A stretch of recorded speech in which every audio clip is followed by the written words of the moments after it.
I hold myself to a really high standard, probably higher than anybody in the world. You've heard it 1,000 times, like there's a formula to it. Like Ed did that, like I'm sure you were the same way. And like there's a formula to greatness, and it's just a matter of whether you're willing to put in the work or not. If you would have gave me $500,000 when I was 17 years old at Purdue in West Lafayette, I would have acted a nut. No, I mean, I would have acted a nut. They would always tell me I have a little screw loose, and that's why I like playing football, so I kind of agree with them. Yeah, like Michael Vick, Adrian Peterson had all their fat heads and everything. Mostly offensive guys, though. I mean, that's kind of, unfortunately, that's kind of. You said all offenses, like you, yeah. It's offensive Taylor, league. you had Taylor on there. Yes, Yeah, I mean, he was a baller. Sean Taylor, right? that's the safety who I feel like I can kind of get to that point in terms of my play style.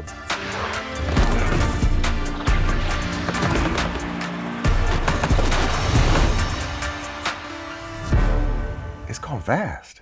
Yeah, we were just talking about that. Yeah, I mean, it's gone fast. I mean, I remember the year you got drafted, not 4 years later. Where do you see yourself going this year? I mean, you're one of the best leaders on this football team, but what do you see? Where do you see your growth going into this year? Yeah, I think kind of expanding on that leadership. I've always been more of a lead by example. I'm not super vocal unless we're out on the field, then I'm talking a lot. Leave all the rah-rah stuff to Roquan. He's good at that stuff. But isn't it middle linebackers? It's like middle linebackers are the rah-rah guys. Ray was my guy. Yeah. He was our rah-rah guy. It's kind of a prerequisite for the position, I feel like. You got to be the guy everybody looks to for energy. But for myself, I think last year I played decent, but I think I could play a lot better. And kind of just fine-tune those things that I thought I could have done better during this camp and in the offseason. And I think a big part for myself and for the whole DB room and really team as a whole is just gelling together, because we go through trying times every year. Whether you're undefeated or whether you're losing games, you're going to have tough times. So I think that's been one thing where everybody needs to gel together. Like, so what is that one thing that you want to see yourself get better at?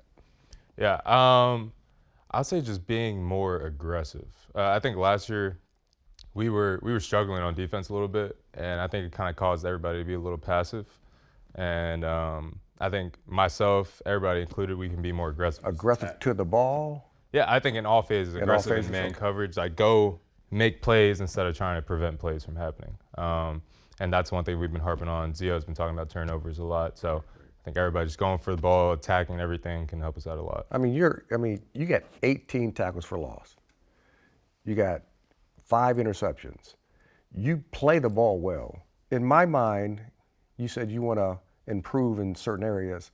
Like, how do you get more intercept? How do you get yourself just being more aggressive toward the ball when the ball's in the air and just go get it? Yeah, I think I hold myself to a really high standard, probably higher than anybody in the world. So if I have a great year, if I'm all pro, I'm looking back on it like, dang, I could have been 10 times better in my eyes. So yeah, just making plays on the ball and going to not second guessing myself, just hitting it, whatever it may be, whether it's a TFL or getting sacked or going and getting a pick in the post, something like that. Just trusting myself and just letting it fly. All right, what are your strengths that you have? I think to that same point, instinctually, I think I am pretty good, and just when I see it, I go. But I think I could do it a little better. That's where my own little critique is in my mind. I think also just helping everybody get aligned and be on the same page so we can go play. I think that's a big part of playing safety in this league. You're seeing all 22 people or 21 people on the field other than yourself. So just making sure that Marlon's good, or Roquan knows what we're doing on the back end, or the checks or whatever everybody's looking to the safety for. I think I'm pretty good at that too. Just kind of make sure everybody's playing fast. Okay, what is a couple weaknesses that you need to work on this year to be that better player? I think I want to work on my pass rush moves. I've been working with Chuck a little bit with it. The guru, that's right. Yeah, the pass rush guru. But yeah, I think I've been called on to blitz a good bit. Yeah. And you do it well. Yeah, it's easy to blitz when you're a free runner, but I've made some good moves on backs and stuff like that. But sometimes I'll get the slide, and then a tackle will come out and block me, and then I got to have a rush plan at that point, because at that point I'm a Sam backer, so or a DM, whatever you want to call it. So when I get there, I want to have a plan. I want to make more plays out of the post this year. We've been watching a ton of Ed Reed film, and obviously he's one of one. Not saying I'm there yet, but I think I can impact the game from that level. Okay, so what did you see so far with Ed? Because Ed sees the game formationally. I don't know if you remember, it was years ago, Ed intercepted the ball. He was the backside safety. They were in cover 2 or cover 4. They were 2-by-2 set. They ran double ends. He let the number 2 guy go past his face. He went to the number 1 guy and got an interception. And it was all based on, he said, the quarterback. I mean, when I saw the game, I was like, what the heck is he doing? Yeah. And I was like, when I saw him, I was like, what are you doing? What did you see? He was like, he never threw it to number 2. He only threw it to number 1 guy. So when they were in that situation, he went and just got it. So are you talking like being more aggressive like that, where you see the formation, because most offenses are formation driven, irrelevant of the personnel groupings, and just go be aggressive? Yeah. No self-doubt. Yeah, 100%. And he's probably the best ever at doing that. And he watched so much film and put himself in position to make those plays. But yeah, like something like that, obviously in a quarters look, you have the other safety to maybe catch that over if 2's not vertical to his side. And so you got to understand the defense philosophy in that sense, and know when you can jump stuff, know when you got to play a little conservative. But yeah, just watching Ed, like, especially when he played the post and when he played in the half, he had so much depth that he was just playing downhill when he would go get picks. Like it never really seemed like he was running uphill to catch the ball. And that's just like a little thing where he's 25 yards deep, just squatting, waiting for the quarterback. And he believed what he saw, and that comes from film study and just being confident in yourself. How do you watch film? Like when you're watching film, are you watching personnel groupings? Or are you watching formations? Are you watching the whole tape? Are you looking at offensive coordinators and seeing their tendencies? I watch film usually by formations and down and distance, because I know that down and distance in the NFL, offenses kind of have their buckets the same way defenses do. Like if you're 3rd and 15, you're anticipating like screen or some deep end cuts to try to get the first down. Defensively, you're not super aggressive, like in 3rd and long, just trying to get off the field. So just in that sense, like if they're 2nd and 2, they have a good chance of getting the first down next 2 plays. So like you got to be wary of shots. And then 3-by-1, who's on the ball? If they're putting their number 1 guy on the ball at 3, probably vertical route, trying to break in and out on the safety, whatever it may be. That's kind of how I break it down. So I don't really do like personnel groups, because I feel like in today's league, like everybody's playing every position. So Absolutely. I don't think that's going to help you too much unless it's like a big jumbo set, something like that, obviously. But I usually break it down and distance, and then formationally 2-by-2, who's on the ball, where's the back at, stuff like that. Because when I talk to Ed Reed, and then I talk to Troy Polamalu, Troy would see the game and say, okay, where's the weakness of the defense? This is the only place they can throw the football. And then he would always like try to jump that type of route. That might come out, that type of pattern might come out. Where Ed looked at it formationally and said, they run that, they better not run that. Yeah. If they run that, that's a pick. Yeah. You know, so are you thinking like more like Ed or more like Troy? I would say more like Ed, because I feel like every defense has a weakness. Yeah, absolutely. I mean, not to discredit Troy, obviously he's top 5, maybe one of the best ever. But I think just our philosophy, we're willing to give up certain things in certain defenses. Like in quarters, the flats are the weakness. Like That's right. If they run a sit route by number 1, it's probably going to be a catch tackle. So I usually see it as formationally, what are the plays that like I can make in this formation? What parts of this defense do I have to make this play? Like this defense is designed for stopping this play. Right. So kind of just taking care of that first, and then if we get to the weakness of the defense, then going and getting the ball down, stuff like that. But I try to play within the defense and not do too much in that sense. Like Ed, if you talk to Ed is like, okay, I'm going to play inside of the defense, but I'm going to do what I have to do to make a play. So I might show you one thing. I might act like I'm going deep, then I come back, act like I'm going to go, you know, I might modify my post. And then when it's 3-by-1, I might be away looking at number 3 to see if number 3 goes vertical, I'm gone. Yeah. He bet not throw that one to him because I'm going to get that pick. So are you like starting to look at it like I should give, as a safety, as a leader of this defense, am I going to like give this quarterback different looks and then do it something else Yeah. and then give him an opportunity where I can start getting interceptions? Yeah, I think that's one thing I want to get better at for sure. Like, kind of goes back to what I was saying, like making plays out of the post. Like, you don't just need to stand back there and be a dot on the field 30 yards deep and not make any plays. But what you said Ed was doing, like, you watch some of that film and sometimes it looks like he's kind of back there doing whatever, but it always results in pass breakup, fumble, interception, stuff like that. So obviously it comes with time and comes with the pedigree to be able to do that stuff, but also comes with trusting your teammates that they're going to be in the right spot too. So you know what everybody's doing, but I would love to get to that point where you're kind of, I've seen the clips where he's messing with the quarterbacks, this and that, and it just comes with time and like confidence in doing that. I watched you play the last several years. You're so athletic. You're so long. You cover so much ground, and you could play like Ed because you might be a little bit faster than Ed, but Ed always knew where he wanted to go at the end of the day. And I'm like thinking about your like and it's kind of crazy to ask this question in year 4 for you, but like what do you want your legacy to be? Because you look at some of the best defenses in the history of football, the Baltimore Ravens had it, right? And they've, we had Ray when I was here, and our 2000 defense was an outstanding defense. And then they won the Super Bowl again with Ed and Lodi Nada and Ray, and Joe Flacco was balling out. Like, what do you need to do to have that style of defense, but not only that, but take it to the next level to get to the Super Bowl?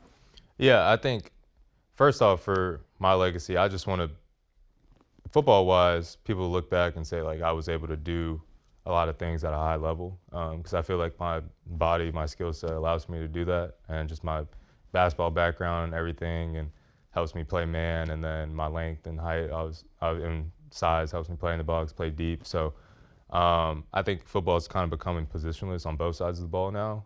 You're seeing a lot of bigger nickels or smaller dimes and big corners, and then you're seeing tight ends playing receiver and backs playing receiver and all these different kinds of things. So I would like to say that, like, when I look back on it, that I was a part of that transition and was able to do it really well. For this team, to your second point, to get over the hump, I think, it's the easiest part and the hardest part because we're right there, it seems like, every single year. And not that it's easy at all, but like you get to the point where you want to be at, and then the hard part is that one more game, whatever it may be, whether it's AFC Championship or a Super Bowl. It's just I think it's a mentality thing. We got to go into it like, look, we're on the road, we're at home, whatever it may be. Like, this other team's coming in here to play and win the game as well. Like, they're not just going to lay over because we're the Baltimore Ravens. So I think it's something that we may take for granted sometimes, just our history and our past, but I think we can replicate it in a different way to get us over that hump. So you played basketball first?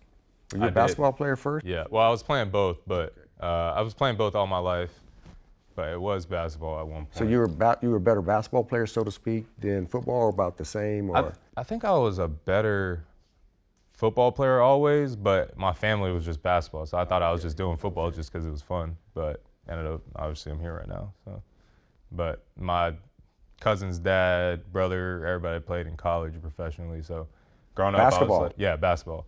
So growing up, I was like, okay, that's just the career path. I go to high school, get a few offers in basketball, go try to make some money at it. But I like football better. Your fate, your fate. Yeah, right. My dad didn't really understand it, but when he realized I could go to the league, he was like, go ahead, have fun. So dad was a basketball player. Mm-hmm. Never played football.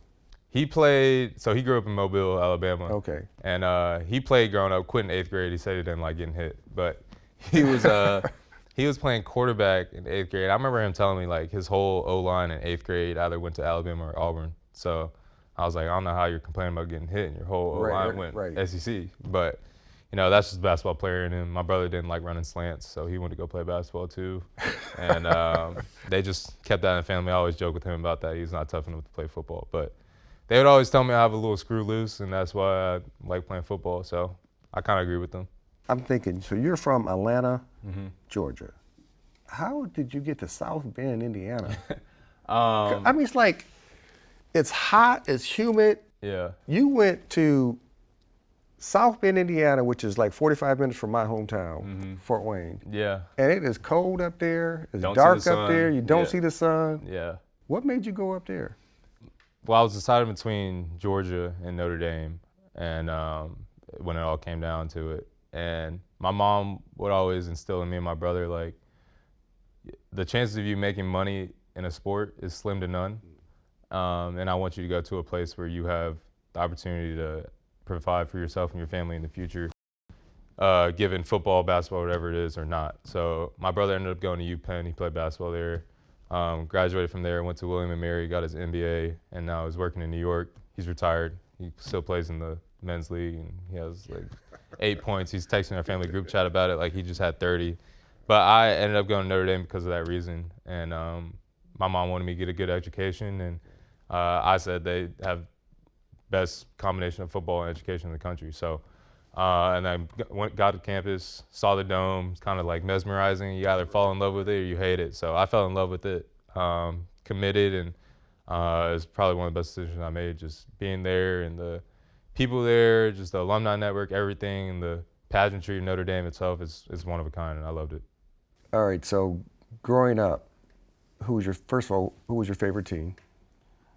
Didn't really have a favorite. I was a big LSU fan growing up. NFL didn't have a favorite team, but I had a few guys. You like the Dirty Birds? I was Michael Vick guy. Oh, okay. I was Michael Vick That's guy. good. I had the That's fat right. head in my room. Yeah, I was a big Adrian Peterson guy. Sean Taylor. Always watch his YouTube highlights. Rest in peace. And then Odell, actually, because I was an LSU fan. Oh, is that right? So watching Odell when he first got in the league, all that stuff, like I almost dyed my hair blonde. I was wearing the high socks, What? all that. Yeah, I know, but my mom wasn't having that. She was not gonna let that happen. She wasn't having it. But and then getting to play with him 2 years ago was pretty cool. And he's a great dude. So that's kind of something cool to kind of check off the list. But yeah, like Michael Vick, Adrian Peterson had all their fat heads and everything. Mostly offensive guys, though. I mean, that's All kind your names of, are- unfortunately, that's kind You of. said all offenses, like you. Yeah, It's you obvious had Taylor. league. You had Taylor on there. Yes, I mean he yeah, was a baller. Sean Taylor, right? that's the safety who I feel like Ed's obviously Ed, much respect, probably best to ever do Sean it. was a baller. He was a baller. But Sean, he's just that's somebody who I feel like I can kind of get to that point of where he's doing so much and he's physical and he's bigger and making plays and stuff like that. So that's kind of where I want to get to eventually in terms of my play style. But yeah, I've watched his YouTube highlights probably 1,000 times. Really? Yeah. Okay, so now you want to get to that point and play like his physicality. What has to get you to that point? Like, what do you need to do to get you? I know you said you need to. Earlier, you said you need to just go, play faster, and be more aggressive. Like, what do you need to get in your head to say, okay, every time I come out here, I'm going? Yeah, I feel like I'm close to that now. I mean, that's kind of how I play. It's just I feel like there's one more step I even can take. And I remember somebody said, I was watching like the 30 for 30 or something about Sean Taylor, and they said like after practice, because he was kind of a quieter guy. Said after practice he would just run sprints and then was a film junkie and all this stuff. And it's like you've heard it 1,000 times. Like there's a formula to it. Like Ed did that. Like I'm sure you were the same way. And then Sean as well. It's like there's a formula to greatness, and it's just a matter of whether you're willing to put in the work or not. So still a work in progress, but I feel like I can get to that point just by abiding by those rules. Yeah, I know for me it was more of learning how to work out in the off season, because we didn't have OTAs and all that stuff when I was going through. And then, but learn how to work out. But game day, one of my coaches came to me about year 4 for me, so same as you right now. And he asked me, he told me, it's like, how many formations can an offense get into? And I was like, oh, golly, like 750. He was like, no, how many eligible receivers? I said 5. He was like, they can get in 5 formations. Don't worry about the personnel groupings. And I was like, what? He was like, yeah. So me and him sat in the room for about 4.5 weeks, and we're just going through the tape. And he was like, they're going to motion these different pieces around. They're going to get in the final formation. They're going to run about 5 plays out of that. I was like, what? And he was like, that's all they do. And we start watching the tape and just start coming together. And I'm like, no. And I looked at him like week 4. I was like, that's it? Yeah. This is all they do? He was like, yeah, you just got to believe it when you see it and go. Yeah. I was like, oh, get out of here. Yeah. I was like, well, don't worry about that then. I'm gone. Like, you better double move me. Right. Like, if you double move me, you got me. Right. So like be in that, like get to that mindset where like, hey, the bear gonna get you, you gonna get the bear. As long as you get the bear more than he gets you, Yeah. you playing really good football. Yeah, no, for sure. For sure. And that's one thing that you got to learn in this league. Like, everybody's really good. Like, you can get got sometimes, especially at our position. Right. So being able to, like I said, I don't get too high, I don't get too low, just reset next play. I feel like that's something I'm pretty good at, just forgetting stuff and letting it go. Don't forget it. Or just letting it go. Yeah, you let it go. You learn from it. Yeah. Like if you lose when you don't learn from whatever happened to you negatively, right? Yeah. But if don't ever forget it, Yeah. just learn from it. Put it in that memory bank because they're going to come back to it. You know they're going to come back to it. They always come back to one of those plays, Sure. right? And 4 or 5, 10 weeks later. Yeah. Right, and then you say, oh, should they come back to that play? You bet not run that same route. Yeah. Because if you do, I'm getting a pick. Yeah, for sure. But yeah, that's exactly how you said, and that's kind of how I watch film. Like, Right. Formationally, it is what it is, but like out of these certain looks, they can only run a certain amount of things. Right. So if I can I'm not trying to cover every single route. Just I need to shrink it down for myself to say what do they do out of this look, and just kind of have it in buckets. Like and then not only that, you're so long, you can make them see something that's not there. Yeah. And the route that you want them to throw, let them throw that route, and then that's when you go back and get the route. Yeah, for sure. The pick that you had I think it was 2 years ago. It was over the middle of the field when you got your pick six.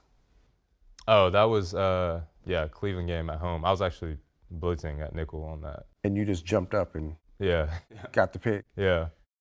Like to me, that shows me like how athletic you are when you make plays like that. I mean, most individual players in the league, even though this is the best league in the world, sometimes does not make that, especially with your length, your height, how fast you are. In your mind, when you got into just your only touchdown so far in your career, but you're going to have some more. You going to have any dances? You know, or you're not a dancer? I'm not. I wasn't a dancer either. I was like, first of all, I can't dance, so that's the first thing. Secondly, I'm not gonna get in there and start acting a fool. Yeah. No, I can actually dance a little bit. I'm not gonna do it right now, but I can dance a little bit when time and place. But I'm usually a pretty chill guy on the field. I've always been like that. Before, during the game, I like to just kind of reset next play. Some guys, they play differently, and that's just their personality. But I've never been the type. Parents used to always say, "Act like you've been there." So, make a play, supposed to make that play, and then get back to the sideline and go play defense again. So you're not a talker. So you just let your pads do the talking. Most of the time. And your play. Yeah. Unless I'm spoken to, then. Oh, dude, would you let? So far, has it been a player that got like a little bit under your skin, and you're like, okay, you say something else again? Yeah, a couple times, but I mean that's gonna happen. That happens in practice too. Like it's just football. There's grown men hitting each other every single play for 60 plays straight. You're gonna probably have a little angst towards the end of the game. But I try to leave it between the play and just talk with my pads, like you said. Like you can't really talk if you're down 3 scores. So try to give them that point so they can't talk to you. Okay, how do you see yourself working with Rowe? I mean, Rowe's outstanding linebacker. I put him in that same category as Ray. I mean, Ray's, I think, a different beast. How do you see yourself growing with Rowe the next several years?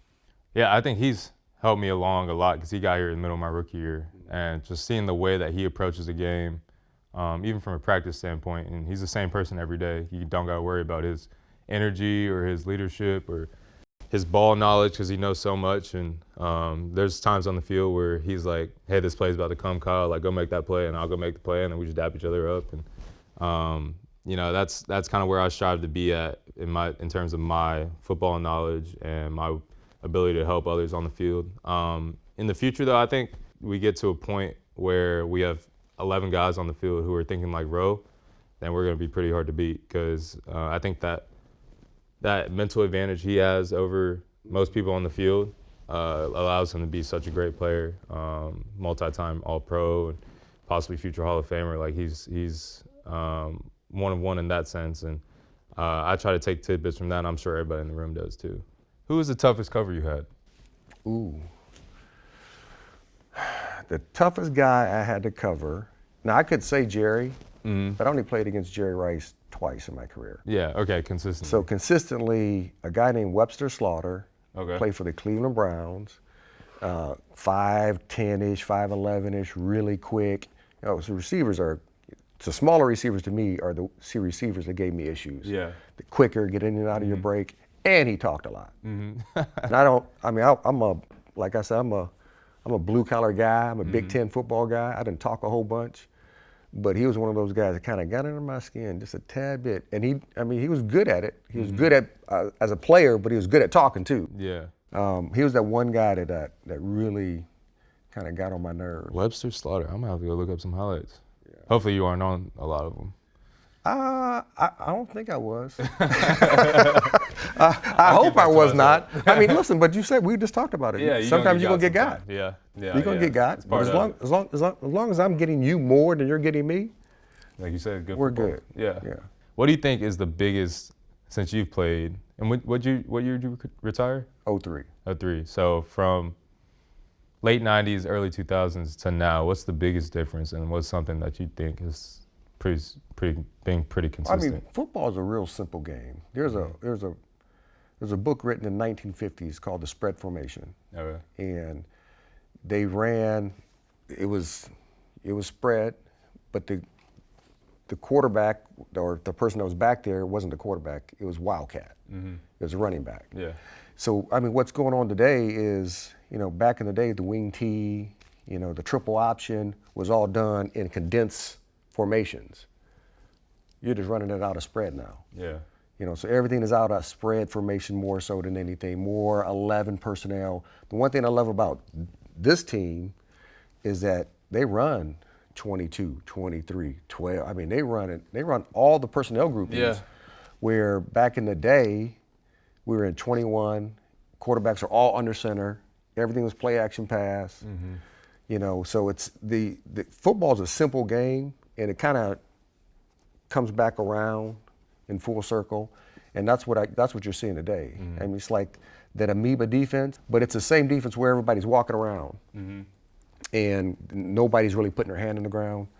Kind of what people do when they show, when everybody gets up and shows, like if Zach Orr's telling you guys to show and everybody's standing up, you might have one guy with his hand on the ground. That's been around for such a long time. Yeah. But for where I was at when I first came into the league, I think the biggest thing is the personnel groupings, but also the biggest thing is it was harder for the younger guys to make their squad when I first came into the league, where all the backups were 5-year, 6-year, 7-year, 8-year vets. Yeah. Where today, it's harder for the older guys to make the squad. Yeah. And the teams are made up of a lot of younger guys. And the younger guys have to play early. Yeah. Which is I think is a little harder for the younger guys all to come together. But that's the growth of the game. Where we seen from when I first came into the league, there was no free agency. Oh, really? Oh, yeah, yeah. it was no free agency. Who was the first person that? Well, Reggie White sued the league to get the free agency. I was one of the named plaintiffs on that one with Reggie. Okay. But then you guys get free agency now. So, I mean, we have freedom of choice. Thank you. Right? Like when I first came in, there's no freedom of choice. So either I play with the Steelers, and if they didn't want to release me, they can keep my rights. And I just couldn't play football. And we were like, that's unfair. Yeah. I mean, any other walk of life, any other occupation has an opportunity to show their wares to whatever other company, and they can go there. Yeah. We're not in the NFL. So now that's one of the biggest things that we've seen the growth, but then the growth of everything that you guys have been doing. I mean, athletically, you guys are bigger, faster, stronger than back in the day. And I mean, you're about the size of Mel Blount. Mel's probably not as tall as you, but about the same size. But athletically, you're just one of those players that they don't come around too often. Guys that can run like you, you're a great tackler in space. So seeing guys like you that becomes, I can't say a norm, because it's not too many players that have your ability that can do what you do consistently.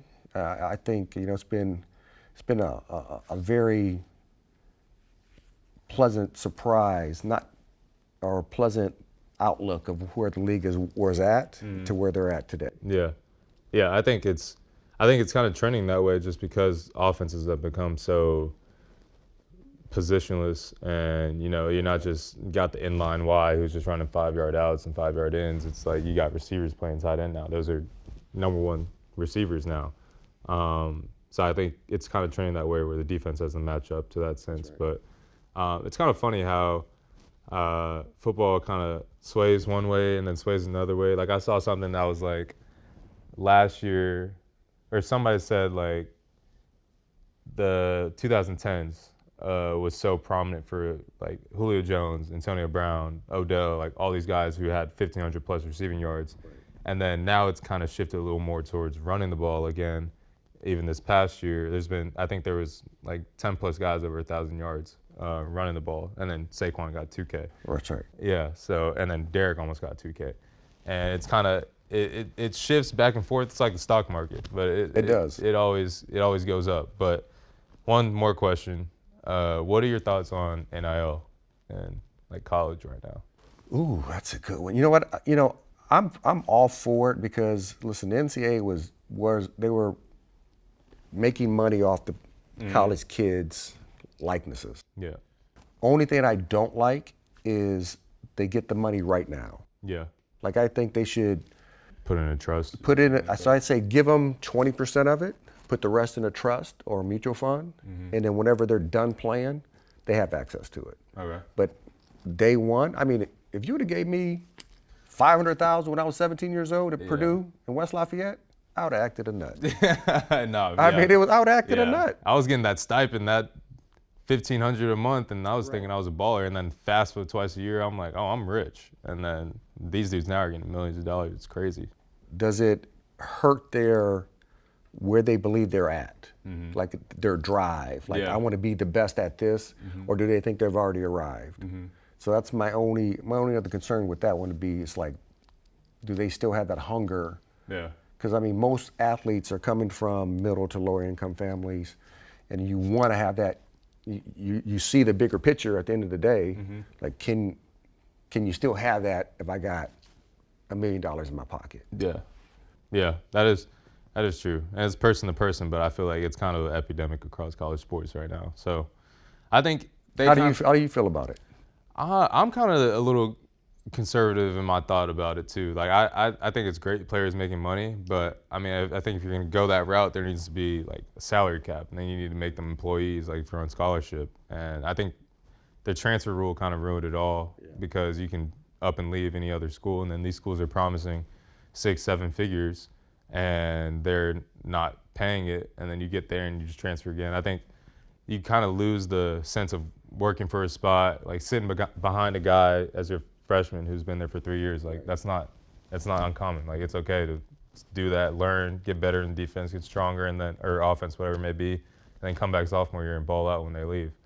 Right. When I got to college, it was kind of like that, and now it's kind of this immediate satisfaction with every single college player, I feel like. So you have to play now. Right. If you don't play now, I'm out of here. Yeah, exactly. And I think that's kind of hurt the integrity of college football and even just like school pride. Like I feel like people don't go to school now because they love the school. It's just like whoever's paying the most money. That color, they don't really care about the colors and where they're going to school. Right, it's exactly.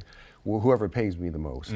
Yeah, for sure. And they kind of loses the glam of college football, I feel like, a little bit. So I think they have some stuff to work on, but players getting paid is a great thing. It's just a certain way to do it, I feel like. Man, Kyle, I appreciate you being here, brother. Thank you for having me. I appreciate it. Great talking to you. Good luck to you this year, man. Thank you. Be aggressive on the field. I will. I'll point up at you in the box or something like that. I appreciate that.